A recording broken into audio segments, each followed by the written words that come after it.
Hey guys, I'm Denise Salcedo for MMA Warriors, and today we have a very special in-studio guest, Frank Shamrock. How are you doing today? I'm doing well, thank you. Awesome, so glad to have you here. Nice to be here.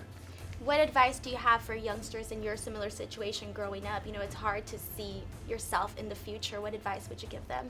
Start by making 5-year plans. I know it seems crazy, and when you're 15, 5 years seems like an eternity, but start living your life in 5-year plans. And then, find the group, find the community, find the mentors that can help guide you on that plan, whatever it is. Doesn't matter how silly it is. Because, I'm 42 now, and I realize, you got to capture and go after your dreams in the first part of your life. Because in the second part of your life, you're living those dreams. So you want to focus and try to get it done. I didn't have a community or a family to really support me. So I didn't really know you needed all these things until I got older.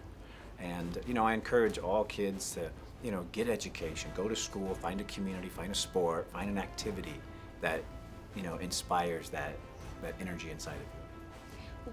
When did you have that particular moment where you're like, okay, I'm gonna change, I'm gonna start living a different life? What inspired you?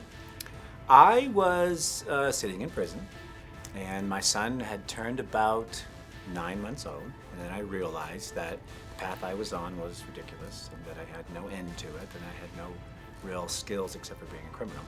And I made a decision then to be a good father and try to turn my life around. So all of my time spent in adult incarceration and in prison was all me going to college and lifting weights and sort of preparing for my life and my dreams, which they all came true. But it's because I was being prepared. So yeah, I really turned it around when I got to prison, because when I was a kid, I was locked up and it was just part of a game. I had a terrible home life, so I was happy to be in jail. It was better than being at home, it literally was.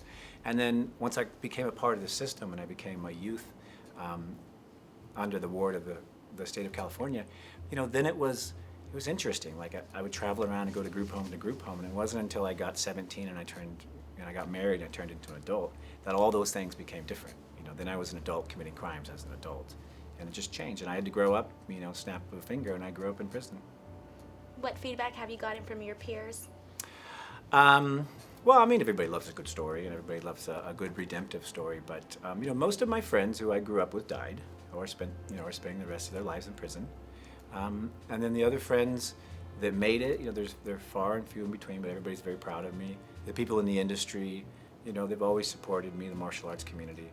It feels really good because, I literally walked out of prison one day and was like, wow, what do I do with my life? Like, I got nothing.